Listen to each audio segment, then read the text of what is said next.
Hello and welcome to Magic Boy Productions, where we build and play powerful commander decks and learn along the way. I'm Ben, aka Magic Boy on Magic Online, and today we'll be drawing and going with the Dimir control deck helmed by Sivitri, Dragon Master, which aims to win with several dragon-based combos. This video will feature a deck tech, gameplay with commentary, where we see the list in action, game reviews, and then some final thoughts on the deck. Let's get started. So why does this deck exist? I'm working on a video about archetypes in Commander, and I wanted to build a control deck to reference in it, and to help organize my thoughts since I haven't featured one on the channel yet. I worked my way through color combinations for variety in the videos from week to week, and it seemed like it was time to feature Dimir. From the jump, I was interested in building a Planeswalker commander, since I think a lot of the good stuff Dimir options are pretty boring. I explored Tasha the Witch Queen, but I actually think Theft-style game plans really don't work well for control decks, leading to a lot of wheel spinning. Sivitri is the other option, and Dimir Dragons seemed like a fun theme to work with. When I started looking at the dragons I might want to include, I realized there was actually a great bench for the kinds of cards a control deck might want to diabolic tutor for out of the command zone, along with some cards that really support a combo game plan. A control deck with access to several combos from its commander seemed like a lot of fun, so that's the overall approach I took to building the deck. The foremost game plan here is control. Draw-go control in particular, and if that's not a term you're familiar with, it's a playstyle of making land drops each turn and passing, then operating at instant speed. If opponents present threats that we need to answer, we can answer them, and if not, we can use card advantage spells to ensure future land drops and keep amassing resources, until eventually we reach the late game where we can interact and draw cards each turn.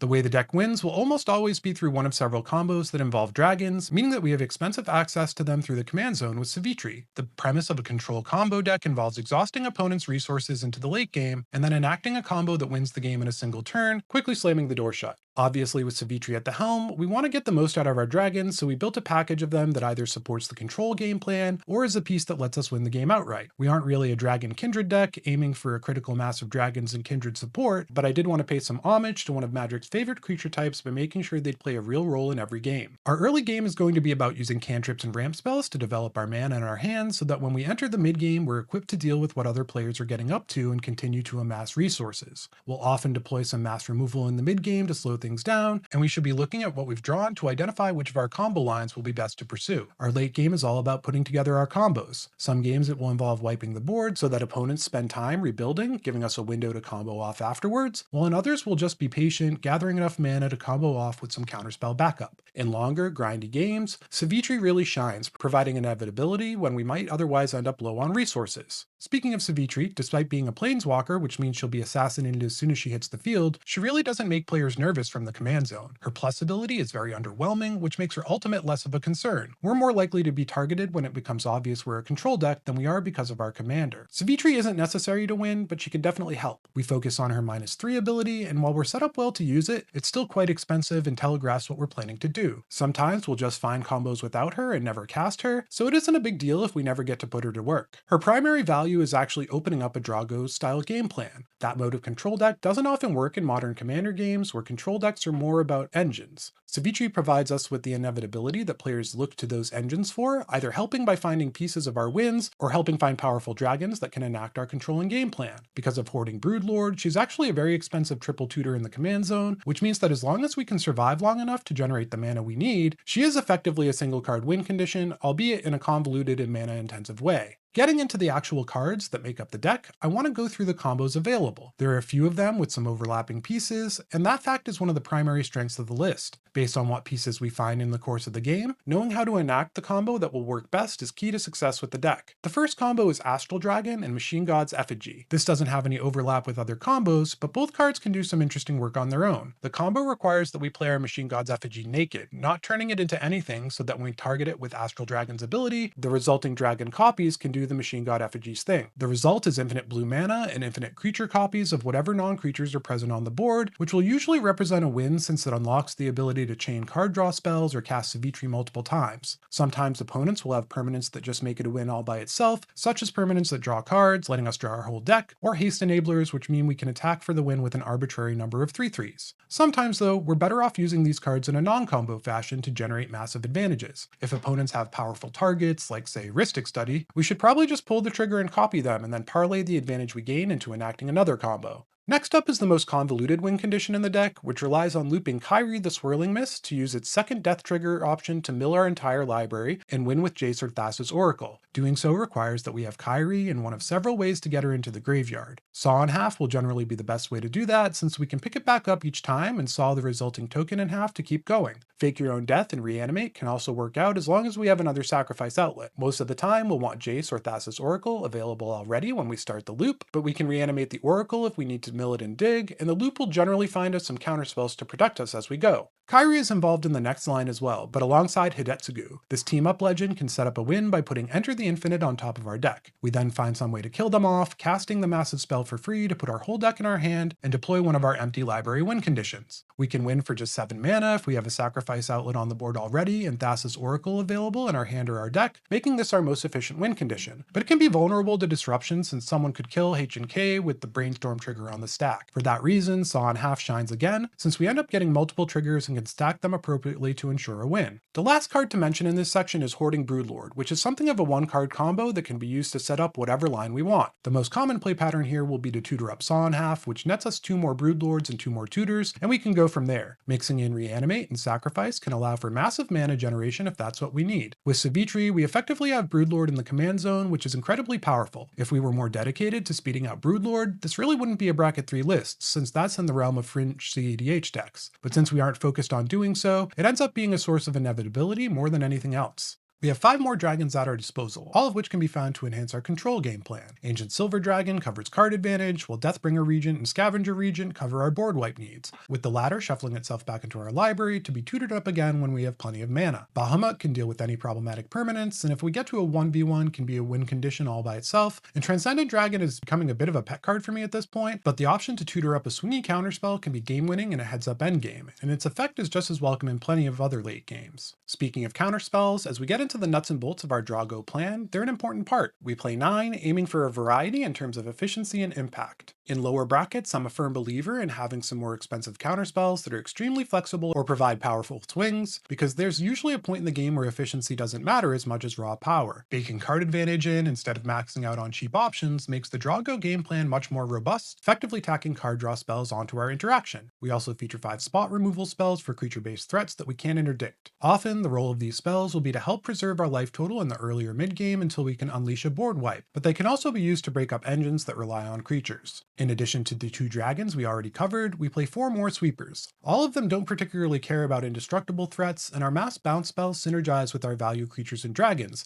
allowing us to run them out for advantages and then level the playing field and reuse them to win. Speaking of, we run 4 efficient creatures that help us have a bit of board presence. Baleful Strix is one of the best Dimir cards in the format. It can single-handedly hold off aggression into the mid-game. Fairy Mastermind might just be the best blue creature in Commander, preying on how much players love drawing cards. Phantasmal Image can copy one of our dragons, or a fatty that an opponent accelerates out, and Snapcaster Mage offers incredible flexibility in a draw-go list, serving as interaction or card draw or even a mass removal spell, and plays particularly well with our mass bounce. We also have 10 spells that are geared toward value. We have a few cantrips, and Brainstorm and Brain Surge can help mitigate finding combo pieces ahead of time, or set up a Hidetsugu and Kyrie win when we ran them out for value. We have several conventional sources of instant speed card advantage, and 2 of our game changers are tutors, which can help line up combos in the late game, but will be better used ensuring that we have plenty of gas or a critical board wipe earlier than that. Breach the Multiverse is expensive and flashy, but it can stabilize us all by itself, and we'll often find one of our combo creatures to help set up a win the following turn. Aside from Machine God's Effigy, which is more of a combo piece, all of our ramp is 2 or less mana, deployable when we can afford to tap out since they're unlikely to be threats we need to counter on turns 2 and 3. Their efficiency will also usually mean we can afford to cast them later in the game while still holding up interaction and card draw. The Soulstone seems like it will be excellent here, because a control deck like ours can definitely make use of its expensive instant speed harnessing to start reanimating dragons. We run a total of 40 lands, including MDFCs, along with our cantrips and ramp spells. Control decks want to make land drops every single turn, and without efficient hand sculpting and ramp, we probably want closer to 45 lands. We did fit in Creeping Tar Pit and Restless Reef for games that go very long, usually against other control decks, and we have the Cabal Coffers and Urborg engine since we have several ways to find the other half and start generating massive amounts of mana to fuel casting Sivitri and dragons in the same turn. Being 2 colors, we can afford to run a ton of utility lands, which represent a mix of interaction and value. We do run 3 dragon-focused lands, Cavern of Souls to ensure we can resolve the expensive beasts, Crucible of the Spirit Dragons, which can stock up dragon-only mana for big turns, and Haven of the Spirit Dragon, which can rebuy a dragon we played for value or grab one that we milled. Horde of Karfell in particular can be an incredible asset to the deck, allowing us to bring back a dragon after holding up interaction for a turn cycle, then untap with it and launch into a combo. With all these incredible lands, we play Urza's Cave, which is usually going to tutor up Cabal Coffers or Urborg, but can also get us a piece of interaction or Horde of Karfell, as we discussed. Now that we've seen the deck, we can see how it's built to enable the game plan we discussed before. One thing to note is that we can occasionally aim to combo off in the mid game with the right draws on tables that seem unlikely to interact, and another is that we should always be evaluating whether we should hold on to our combo dragons for a win or play them out to generate value when a win is unlikely. The weaknesses of this deck are related to the nature of draw go, but our combo plan actually does an excellent job of addressing the perils of control in the format overall. If one or more of our opponents pull way ahead on resources, we're likely going to struggle, falling into a situation where there are way more threats than we can possibly hope to answer. That sort of engine-based advantage is what most decks in the format are looking to achieve, so it's going to come up more often than not.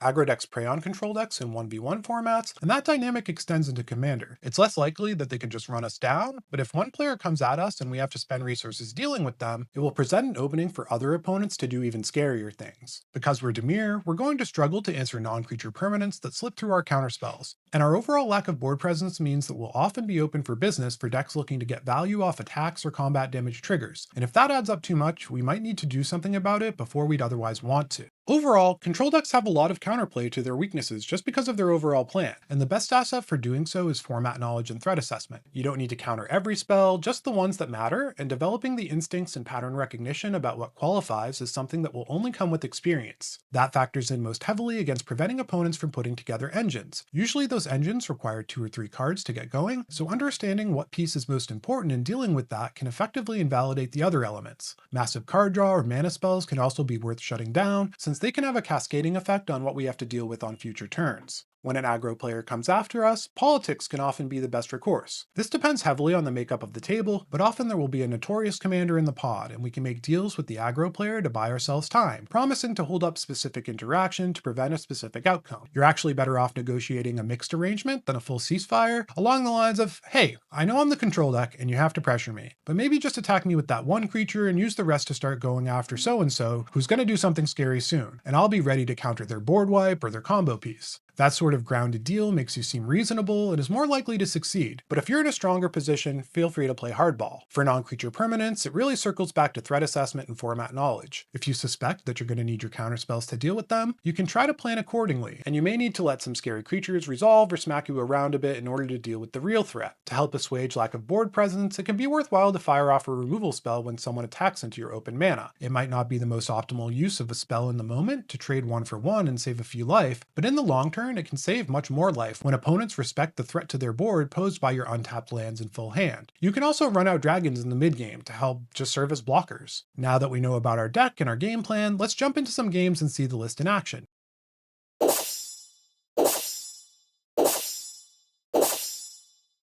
Our first opponent is Shishiro the Anointed, a mono-green snake kindred commander hailing from Kamigawa. At 6 mana, he's pricey, but he grants one of the best creature type bonuses in the business, giving a chunky +2/+2 to all snakes and serving as a coastal piracy for them, drawing cards whenever they deal combat damage. Snakes themselves are a real limiter on this deck since they aren't well represented across Magic, but mono green does have the tools to ensure their expensive commander hits the field to help make up for those weaknesses. So Shiro wins the die roll and will be going first. Up next is Scions of the Earth Spider, the Through the Omen Pass version of Cosmic Spider-Man. This 5-color legend was printed as something of a catch-all to let people run all of the spider people in one list, granting its flying, first strike, trample, lifelink, and haste to all spiders on each of its controller's combats. Up until the recent release of Marvel's Spider-Man, this was another creature type without a lot of support, but I'm curious to see what they end up including. Being 5 colors means they can play all of the best spells in the game to enable their plan, so this might be one to watch out for. Our third opponent is Gonti Canny Acquisitor, the face commander of the Sultai Thunder Junction precon. Gonti is all about acquiring cards from other players, letting its controller exile spells from other players' libraries when creatures deal combat damage to them. He also makes any spells his controller doesn't own cast 1 less, providing a discount to anything they manage to pilfer. I'm actually in early stages on a deck using the backup commander from that precon, Felix 5 Boots, and there are a lot of tools in Sultai for a deck focused on getting creatures in and getting extra benefits beyond damage when they do.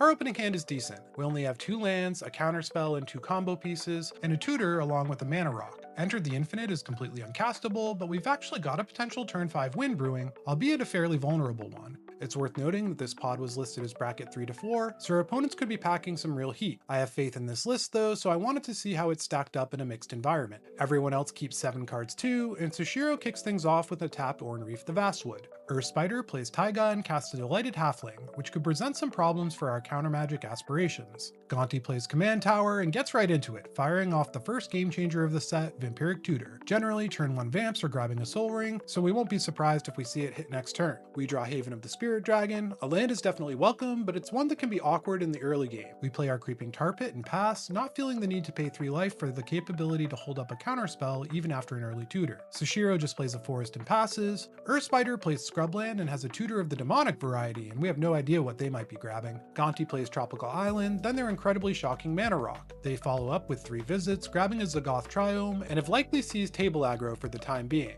With 3 opponents on creature heavy strategies, we're happy to see a board wipe in Scavenger Region. We play our Haven and cast Thought Vessel, tapping out. Sushiro plays a Forest and casts Sasuke's Summons, one of the better Snake Kindred cards, which tells you a lot about what they're working with. It can get some work done as long as they get to Snowball though. Earth Spider plays a Command Tower and reveals their likely tutor target, tapping out to cast Smothering Tithe. Assume the Tithe triggers whenever someone draws, but I'll only narrate it if someone actually pays their taxes. Gonti plays a Reliquary Tower, tapping out completely to bring their commander to the field. We draw a Reliquary Tower of our own, and we don't really have anything we want to do, so we pay for Smothering Tithe. We can leave up both a counterspell and a tutor, and from a political standpoint, paying for Tithe in particular can have unexpected benefits at the table. We're both stymieing our development and slowing down someone with an advantage engine, so the other players are likely to downgrade us in threat priority. So we just play our tower and pass. Sushiro heads straight into combat, attacking Earth Spider with their snake tokens. In their second main, they cast Harvest Season, searching up a forest to the battlefield for each of their 2-tap creatures. They play a tap Temple of the Indomitable, and Sushiro could come down as early as next turn. On their end step, Earth Spider sacrifices a treasure to tutor yet again, vampirically this time. They put a card on top, then untap and play a Plateau. They cast Lightning Greaves, equipping it to the Halfling, then cast Arcane Adaptation, making it so that all of their creatures are spiders. This is a fun and powerful way to build this kind of commander, doing some setup so you can cast incredibly powerful creatures that take advantage of the commander's keyword soup spilling. They only have 2 cards left in hand though, so unless they have some card advantage in there, they might actually be running out of gas, and for that reason, we don't make them an offer they can't refuse. Gonti plays a Forest and heads to combat, attacking into Earth Spider for 5 commander damage and stealing a card from the top of their deck. In their second main, they tap out for the first dragon of the game, Brainstealer Dragon, and when they head to end step, we wait for the dragon's trigger to resolve, pilfering a card off everyone else's library, before firing off our Vampiric Tutor and grabbing Hidetsugu and Kairi. A lot could go wrong with the line involving them, with Gonti poaching from the top of libraries, but even if we get foiled, it's a solid body that lets us sculpt our hand, and people probably won't want to attack into it. We play Soporific Springs, losing 3 life so it enters untapped, and then cast the Demon Dragon duo. We see Seagate Restoration, Cryptic Command, and Port of Carfell, and here's where I end up overthinking things. This was my first game with the list, and I was under the impression we need Enter the Infinite on top of our library, but with Saw in Half we don't, since we'll have multiple Brainstorm triggers, and as long as we stack it so that the death triggers are last, we'll be fine. Instead, I decide to put Enter the Infinite underneath Seagate Restoration. That way, if someone kills Hidetsugu and Kairi, we get to draw a bunch of cards, including Enter the Infinite, and can probably find a way to reanimate them from there. If Hidetsugu and Kairi make it through the turn cycle, we can just Saw in Half afterwards, and we don't particularly care if Gonti exiles Seagate Restoration. Almost immediately after doing this, I realized my mistake, and now we're desperately hoping we can off Hidetsugu and Kairi, so we can get Enter the Infinite safely back in hand. It's not the end of the world if we lose access to that win condition though, since our hand is still very solid. Sushiro hits the field, pumping his snake friends, and because he's a non-token snake, Sasuke's Summons returns to their hand. They head to combat and attack Earth Spider, dealing 6 damage and drawing 2 cards. They miss a land drop though, then discard Cobra Trap and Nemesis of Reason to hand size during cleanup.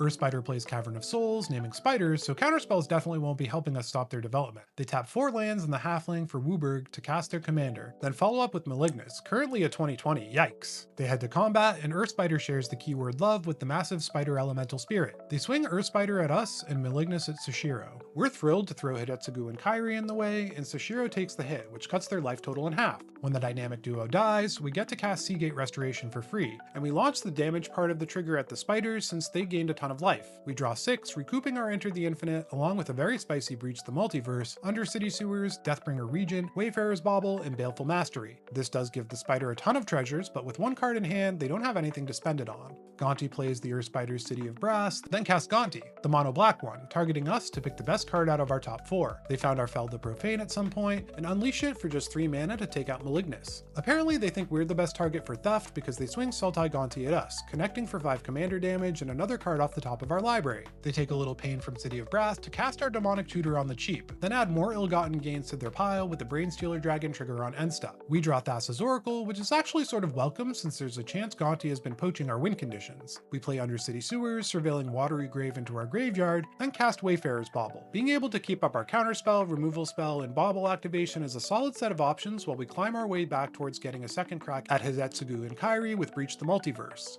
Sushiro heads straight to combat, swinging all out at Earthspider. This seems like it might be a grudge attack since Gonti and we are way more threatening at this stage. It's possible they just want to draw their cards without ticking off the big dogs though. They connect for a combat-based Ancestral Recall, then play a Forest and Beast within the Arcane Adaptation, which definitely feels like overkill. They follow up with Explosive Vegetation, putting 2 more forests on the field. Earthspider takes a draw step and concedes, and I really don't blame them. Facing down Gonti in a control deck with 10 cards in hand with low resources, especially with Sushiro going after them hard, seems pretty miserable. It's unfortunate that doing so denies Gonti some resources, but this is the kind of concession that would probably be fine even at paper, and they did do it at sorcery speed at least. Gonti casts Exploration, then plays an island in a forest. They attack us with Sultai Gonti and Sushiro with Mono Black Gonti. We could fire off Baleful Mastery, but we can afford to take the hit and would rather activate Wayfarer's Bauble to guarantee breaching next turn if we can get away with it. They connect with both Gontis and steal 2 cards, then main phase our Brain Surge to shuffle some cards between their hand and library. After that, they cast Doc Arlock, which means they're now getting a 3 mana discount on their stolen goods. We let Brainstealer Dragon trigger, then crack our Wayfarer's Bauble for an island. We draw Waterlogged Teachings, which doesn't really move the needle. Gonti has a decent number of cards available, so we decide we'd like to wait to unleash the Breach until we can protect it with our counterspell. We cast Deathbringer Regent to slow things down in the meantime, destroying our opponent's boards with its trigger. After that, we play our Port of Karfel tapped, which is a backup plan for reanimating Hidetsugu and Kairi.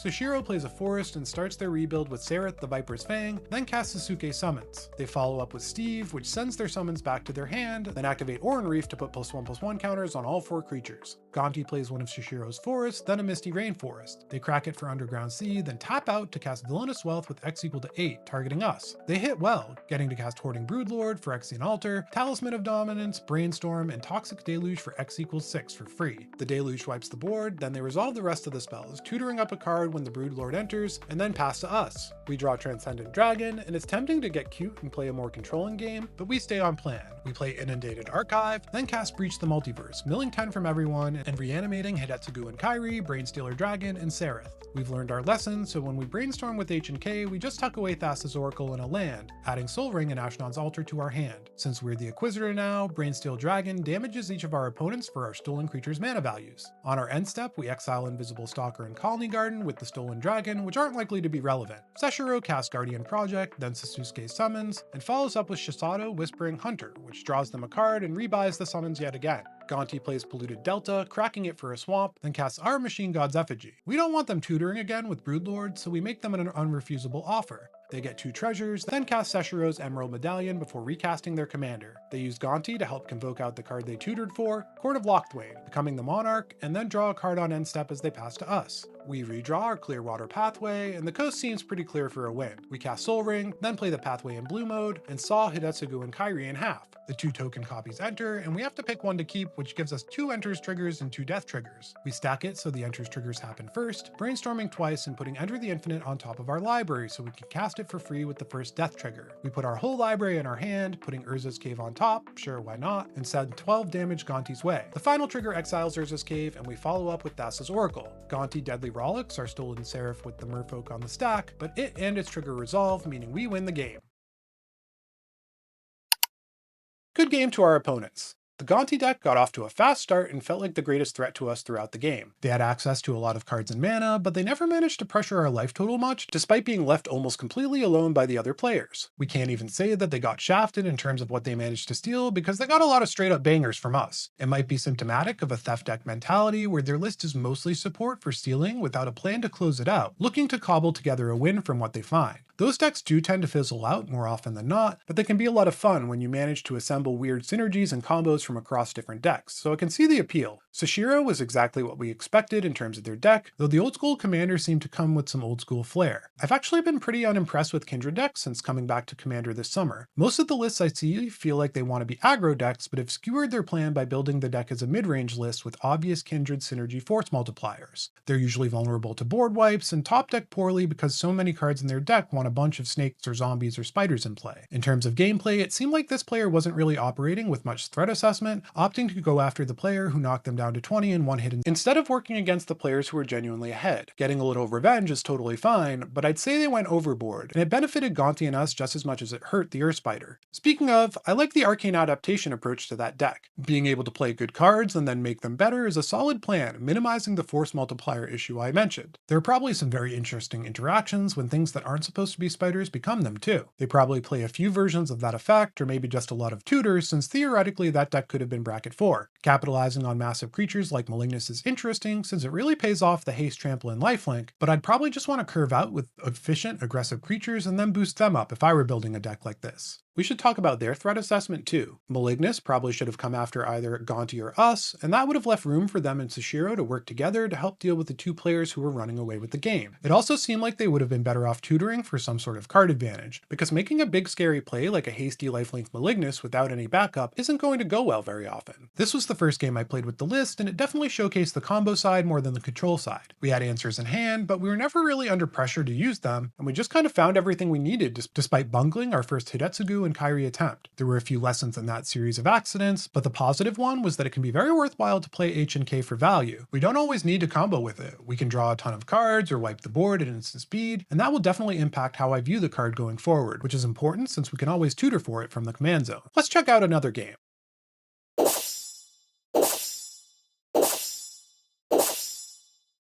Our first opponent in this ominous pot is Hearthal the World Seed, a commander we featured a $35 pre-con upgrade for on the channel. This Jund Lands Matter commander provides a lot of value from the command zone, churning through lands and cards to fill their hand and graveyard at the same time. When fully stationed, it weaponizes land sacrifice. We can expect a lot of ramp, land synergies, and a grindy game plan that can easily include a soft combo finish to burn out the table. Next up is Emrakul, the Promised End. Eldrazi commanders always put the table on edge, so even in a stacked pod, we can expect Emrakul to soak up the hate. In addition to being hard to interact with 2-hit KO with commander damage, she threatens to take over a player's turn and wreck their whole game plan, and as the control deck at the table, Emrakul will probably be looking to mind control us to wreak the most havoc on the board. The only thing setting her back is her casting cost, so we can expect to see the typical colorless ramp shell that is unfortunately very common for these lists. In the third seed is the very first commander we featured on the channel, Gitrog Ravenous Ride. The Golgari frog monster can gain massive card and mana advantages with a little work, and once it gets rolling, it's very hard to stop. Odds are they'll be playing undercosted fatties to feed to the frog, alongside ways to capitalize on all their extra land drops. Hearthal won the die roll, so we're going last, and our opening hand really leans on Brainstorm. With only 2 lands, one of them colorless, a Thassa's Oracle that basically makes this a 6-card hand, another combo piece of Machine God's Effigy, and some classic interaction and card draw. I wouldn't blame anyone for mulliganing here, but we decide to keep and hope that we find a couple more lands without getting Brainstorm locked, because this hand will be quite good if we do. The Hearthal player mulligans to 6 while everyone else keeps 7, and starts things off with the command tower. Emrakul plays a Wastes, and Gitrog Monster plays Bayou, then Exploration, following up with the Woodland Cemetery for their extra land drop. They then exile an Elvish Spirit Guide to cast Arcane Signet, getting off to an explosive start. We draw Jace, Wielder of Mysteries, which might just be the worst draw in our deck given our hand. We play our island and pass, planning to fire off our Brainstorm before the turn gets back to us. Hearthal has a Forest and Tifa Lockhart, who seems unassuming but can easily get lethal in a landfall list. Emrakul plays Survivor's Encampment and passes, off to a slow start. The Ravenous Ride doesn't have a land, but does have a Wall of Roots to develop their mana. We cast Brainstorm on their end step, and the gamble paid off since we find 2 lands and a very welcome board wipe. We redraw Blasphemous Edict and then play Island. We think about running out Thassa's Oracle for value since we're unlikely to want to counter anything this turn, but doing so could easily bring a ton of aggro our way, so instead we just pass. Hearthal plays a Swamp, doubling Tifa's power, and swings into Emrakul for 2 damage before passing. Emrakul plays Sun-Scorched Desert, pinging Gitrog for 1. They tap out to cast Basalt Monolith, and just like that, they're the scariest player at the table. They tap the Monolith though to cast Victory Chimes, which is an interesting card for the commander. A little group hug might help keep damage from coming their way, and if they help players develop, that's more toys for them to play with during the turns they steal. Gitrog still misses another land drop, and I'm curious how many they run. Cards like Exploration can be a bit of a trap without enough lands in the list. They cast Calaxian, Hunger Tyrant, and 7 power for 3 mana is a great rate if they manage to get their commander down next turn. We redraw Jace and are pleasantly surprised when Emrakul taps their Chimes in our main phase to gift us the mana. We thank them, then take the opportunity to play Machine God's Effigy. It's a little tempting to make it a copy of Wall of Roots since we can load it up with counters to get mana every turn, but we opt to leave it naked so it can do its double mana rock and combo piece duty. Hearthal plays a forest, triggering Tifa, and Emrakul gifts them a mana with the trigger on the stack. Gitrog must be feeling left out. The Jund player casts Oracle of Moldiah, revealing an Elvish Mystic on top of their library, then plays a Strip Mine, buffing Tifa up to 4 power. We don't love seeing Strip Mine with Urza's Cave in hand, so we may want to sandbag it if possible to try to be able to set up our Cabal coffers down the line. Emrakul's politicking can't get through the Eldrazi hatred though, and Tifa heads their way for 4 more damage. Emrakul's turn is pretty tame. They untap their Monolith main phase and then miss a land drop before passing.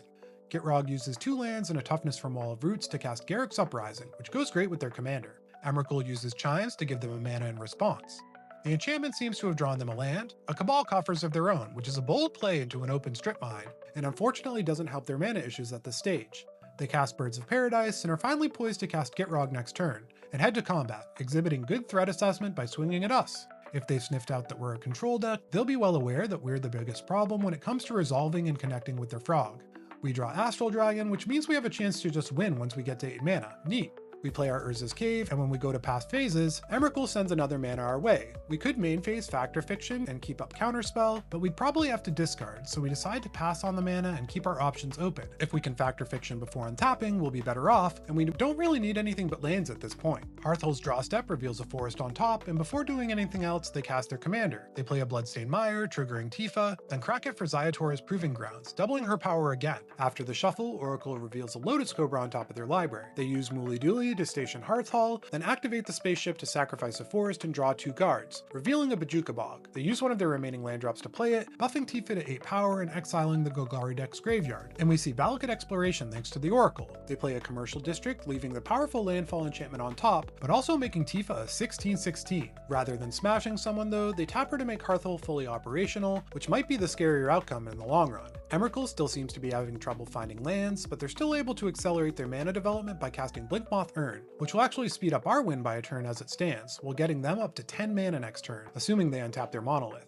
They do just that in response to the Urn trigger on Gitrog's main phase, tapping their freshly untapped Chimes to activate Basalt Monolith, which is a nice bit of small synergy. Gitrog gets 1 mana from the Urn, and it seems like they like Tifa's style, because they cast Mossborn Hydra, a card that's similar to her but even scarier since it tramples and the boosts are permanent. They play Urborg, Tomb of Yawgmoth, and suddenly they've claimed the Mantle of Threat. Hearthal can slow them down next turn with Strip Mind, and if Urborg sticks around, we can actually make use of it after casing up our own coffers. Rather than casting their commander while the coast is seemingly clear, they cast the Skullspore Nexus, a card that goes well with the Gitrog in a few ways, and activate it to double Calaxian's power. Maybe it's our open mana, or maybe it's just Hearthal's position, but the 14 power vanilla creature cracks into the Jund player rather than us. As it is though, we're free to Factor Fiction, and based on the way they've been using their victory chimes, we pick the Emrakul player to make our piles. That faith pays off because they give us a 5/0 split, and 2 lands, Thought Vessel to help us hang on to all our cards, and a Snapcaster Mage are all very welcome. Bahamut is nice, but it doesn't seem likely that we'll need it this game. We draw Fake Your Own Death, which actually gives us a nice insurance policy for our Astral Dragon plan.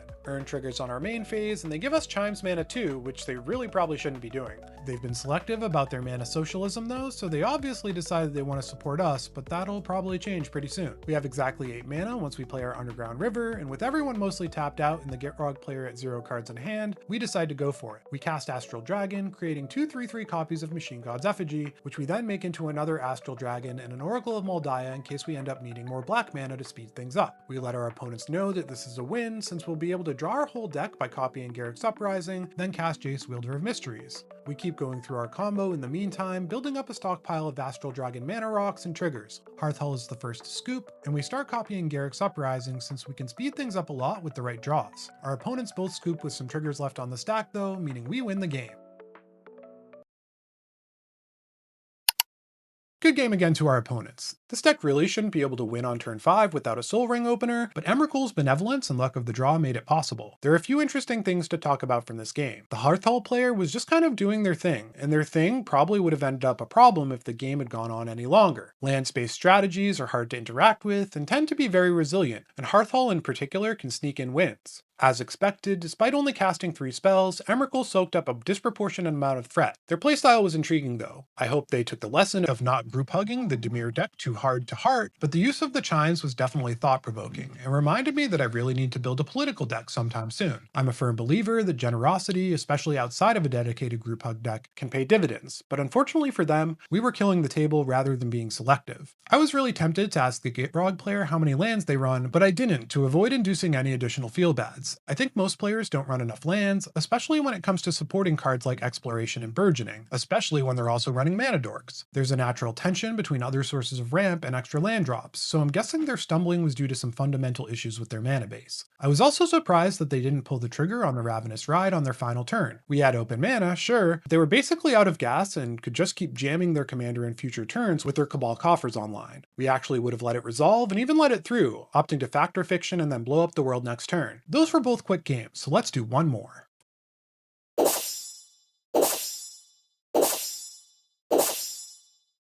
Our first opponent is Braid's Arisen Nightmare, who I think might be the second most featured commander from opponents after Tatiova. Braid's is a mono-black aristocrat engine, allowing its controller to sacrifice artifacts, creatures, or lands to present opponents with the choice to do the same, or lose 2 life, and more importantly, let the Braid's player draw a card. This commander tends to draw a lot of aggro, especially if it gets going early, and will likely feature numerous recursive creatures or permanents that they get value from sacrificing, along with the big ramp and creature removal mono-black is known for. We're going second, and Hazazon Tamar is in the 3rd seat. Talk about old school. This guy is from the original Legends set. Hazazon tends to exist in Naya ramp shells with sacrifice outlets so that his controller can off him with his enters the battlefield trigger on the stack and get a bunch of tokens without having to worry about them just going away. This is a pretty low power commander that you don't see often, so other than that, we aren't sure what to expect. Going last are Kaineas and Tiro of Melodis. In addition to being the payoff to Magic's first overt queer representation, Guardians of Melodis, they tend to helm group hug decks. It'll be interesting to see how that manifests, but as a control deck, we actually don't love seeing group hug at the table. Every Howling Mind trigger is 3 more potential threats for their opponents while we only draw 1 potential answer, and ramp and card draw tend to lead to crazy board states that control decks struggle to contain. Our opening hand may not look exciting, but 5 lands, a card draw spell, and a board wipe is a great start for a deck like ours, especially since our fetch land can combine with Brain Surge to completely change the nature of our hand down the line. Everyone keeps their opening 7, which almost never happens, and Braid starts things off with a swamp. We draw Port of Karfeld and play it. Hazazon plays Blossoming Sands, gaining a life when it enters. Kaineas and Tiro play a Jungle Shrine. I'm not sure, but it seems like Braids might have skipped through their turn because they end up discarding a swamp and cleanup. Fortunately, they don't concede though. We draw Season of Weaving, which isn't exactly what we're looking for, and play our Underground Sea to put the Fear of Counterspell in our opponents. Hazazon has a Castle Ardenvale, which enters tapped. K and T have the Sea of Clouds, and the group hug begins early with a Humble Defector. Braids plays a Swamp, then casts Dark Ritual, then plays and cracks a Wayfarer's Bauble. It costs them some cards, but they're back in the game and their commander is very good at refilling their hand. Apparently we manifested a counterspell. Neat. We play Tainted Isle and are now right where Drago wants to be, holding up both interaction and card draw. Hazazon plays a Forest and casts Yavimaya Elder, an old school card that really should probably get more play. The Gays play a Forest and cast Rootweaver Druid, one of the weirder group hug cards out there. Everyone takes them up on the offer, searching up 3 basics and donating 1 to Kaineas and Tiro, meaning they effectively ramp the rest of the table for 2 and themselves for 3. They activate Humble Defector, drawing 2 and passing it to Hazazon, which leaves us wondering what their philosophy on that card is. Hopefully they won't just pass it back and forth, but if they do, we'll definitely be opening up diplomatic relations with Braids. Braids isn't here to make friends though. They cast Nezumi Informant, which triggers to force everyone to discard a card. We pitch our Underground River, Hazazon discards Sundering Growth, and K&T just ditch an island. They opt for some more setup instead of casting Braids, deploying a Grim Haruspex before passing.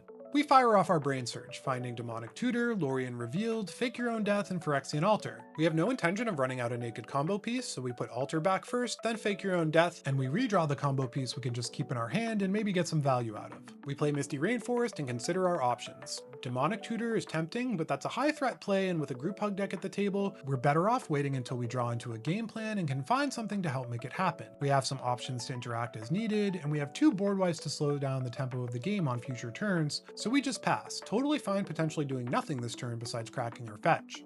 Hazazon kicks things off by activating the Defector, drawing 2 and sending it back to its owner. They play Windscarred Crag, gaining another life, and then just pass.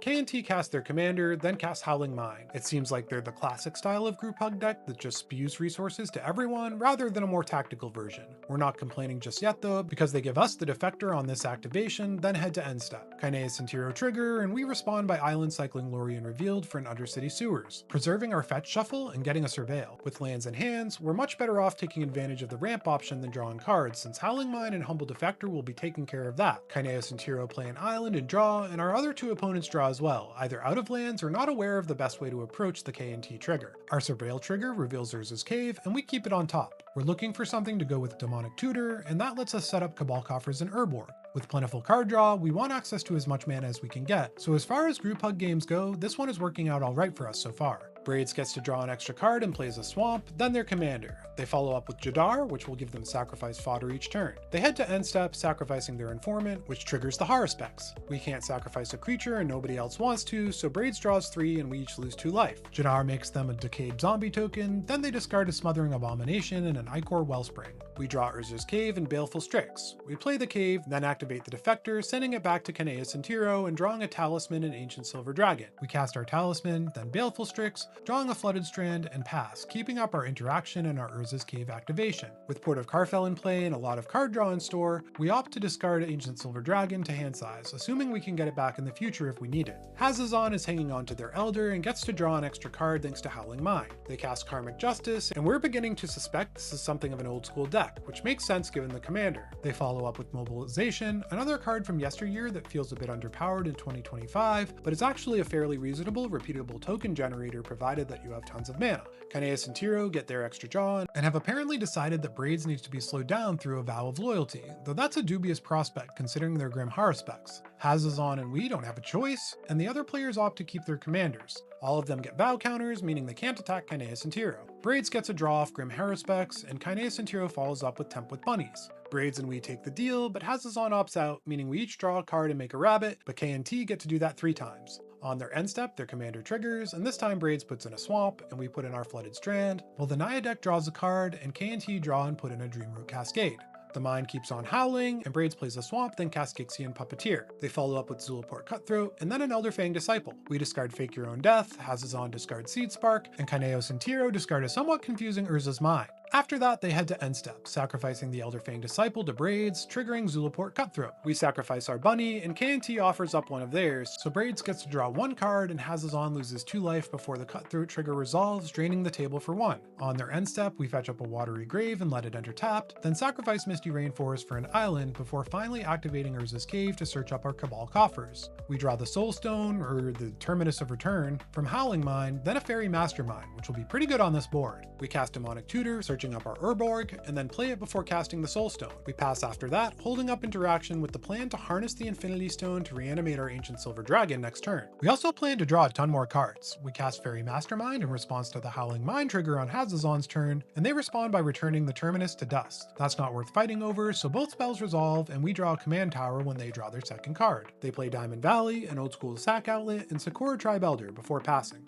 K&T draw their extra card, triggering our fairy, which draws us a Clearwater Pathway. They play Reliquary Tower, a very useful land given their plan. Because we aren't drawing enough cards, they follow up with Temple Bell, tapping it immediately. We draw Astral Dragon, noting that Cabal Coffers goes kinda crazy with it. They cast a Windfall, and while our hand is good, it could definitely get better, so we don't bother countering the wheel. We could channel Otawara to bounce something, but really there isn't anything that threatening on the board, so we'd rather have mana for our new hand. Hazazon fires off an Enlightened Tutor, searching up a Mirari's Wake to draw. Our new hand is pretty mid, with an assortment of lands, 2 cantrips, Ashnod's Altar, and Summon Bahamut. We get 2 draws off Fairy Mastermind though, netting 3 steps ahead in Toxic Deluge, which improve our hand considerably. Gixian Puppeteer triggers as well, letting Braids drain the table for 2. K&T cast Tormod's Crypt, and that's actually something we're worried about. It's possible they're aiming it at Braids, but given our new plan to Port of Karfel back an Astral Dragon during the next turn cycle, we can't take any chances. We float quite a bit of black mana, fully spreeing 3 steps ahead to counter the Crypt, copy Fairy Mastermind, and do some looting. We draw our own Reliquary Tower, nice, and Sublime Epiphany, ditching Verdant Catacombs.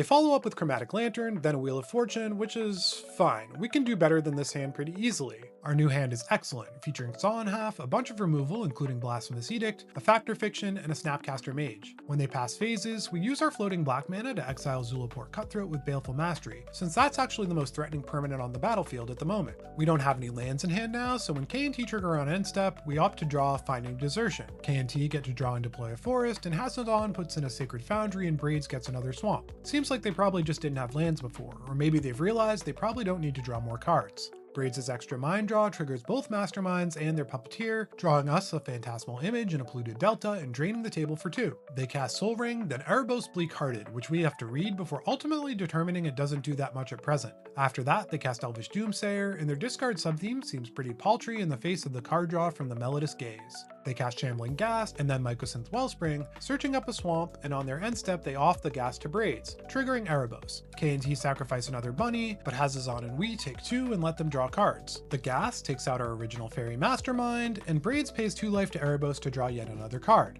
We draw Mana Drain and Crucible of the Spirit Dragons. We can present a win next turn, so we want to slow things down and make everyone rebuild to maximize our chances of enacting it. We activate Cabal Coffers for 11 black mana and cast Snapcaster Mage, giving Season of Weaving flashback, then play and crack our Polluted Delta for an island. We cast the Season, choosing to make a copy of Snapcaster Mage and return all non-token permanents to their owner's hands. The Season resolves, and we target Demonic Tutor with our Snapcaster copy, searching up a Thought Vessel so we can hold on to all our goodies. We play it, then our Talisman, then pass, leaving up our Port of Carfell and plenty of interaction. Hassadon joins the Reliquary Tower Club and replays Sakura Tribelder, then Karmic Justice, then Mobilization before passing. K&T recast Temple Bell, tapping it immediately again. We draw Takenuma, then Mystic Sanctuary from our Mastermind trigger. They recast Chromatic Lantern, then their commander, then play a Master of Ceremonies. When Kanaya Centiro trigger, we put Mystic Sanctuary into play and Braids puts in another swamp while the other 2 players just draw. That's Hassadon's second card, so we get another Fairy Mastermind trigger and we stack our triggers so that we can put Brainstorm on top and then draw it.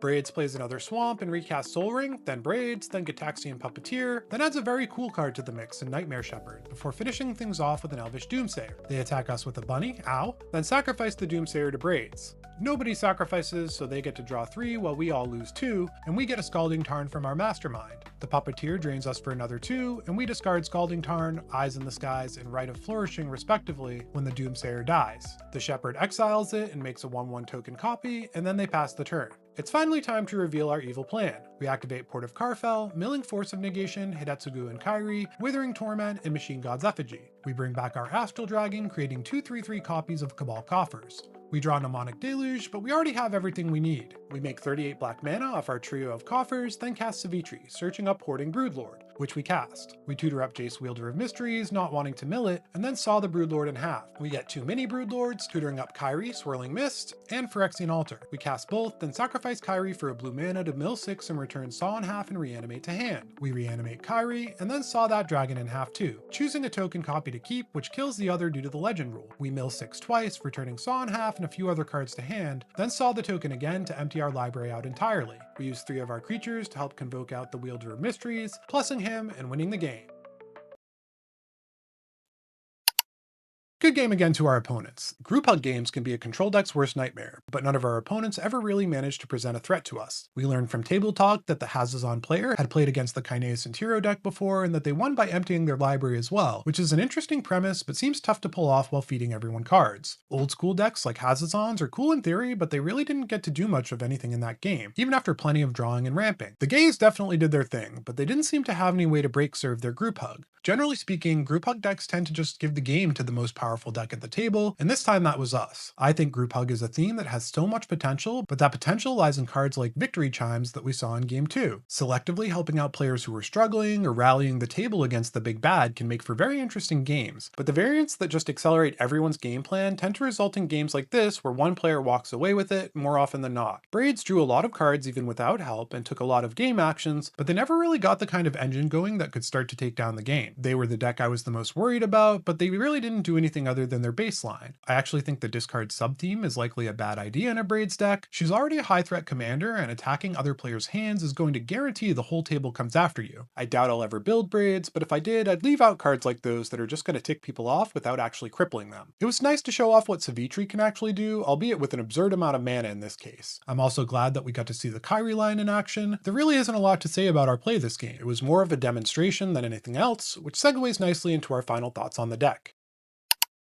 Usually, I try to find games that are a little more competitive than these ones were, but when I won 3 back-to-back games with 3 different combos, I thought that would actually be a great way to showcase the deck overall. I think this deck will usually struggle more than depicted, but we consistently had answers and gas in the tank in the event that opponents started to truly threaten us. We didn't get to see the full potential of Sivitri, but that's kind of the point of the deck. There are some games where she'll just grab a board wipe, and others where she'll enable a win. The fact that we have her in the command zone unlocks the ability to play a very conventional draw-go control deck, a strategy that often seems outdated in an age where threats severely outclass answers. Having a win condition in the command zone means we can dirtle quite a bit without dragging out games unnecessarily. I like the power level of this deck where it is for bracket 3, and wouldn't advocate much in the way of changes. It would start to feel oppressive if it got stronger, and especially with the control deck, that sort of disparity can lead to games that are very unfun for the rest of the table. You can definitely shift around the interaction and card draw if you want to slot in your faves, but I think the overall architecture of the deck and the suite of dragons is pretty perfect. Fake Your Own Death does feel kind of unnecessary, so I might cut that for another card draw spell, probably something on the bigger side like Pull from Tomorrow. This list can probably hang in bracket 4 as is, and could definitely be upgraded to that bracket and be very successful, while still maintaining the Drago Dragon combo core. You'd basically want to cut the less efficient interaction and card draw for game changers, and a few lower cost options and be good to go. You should also trim the dragon toolbox, eliminating Ancient Silver Dragon, Bahamut, Transcendent Dragon, and your choice of the 2 board wipe dragons, which aren't likely to do much in faster games. Spellseeker is a card I'd definitely add for that kind of upgrade, since it plays so well with Saw in Half. Usually, this is the part of the video where I list a series of reasons why you might want to build this deck, but this week it's pretty simple. If you like control or you want to try control out, this is a very rewarding shell in that archetype. It avoids the trap a lot of control decks and Commander fall into by having a very solid plan to win the game, while still getting to play a ton of counter spells and draw a ton of cards. Plus, dragons are cool. I think the Dragon has ruined one of Magic's best creature types for a lot of Commander players, and I like that this deck shows another dimension of them within the format. That's going to do it for today's video. Thanks for watching, and thanks to all my subscribers. If you've made it this far, you should definitely be one of them. Go ahead,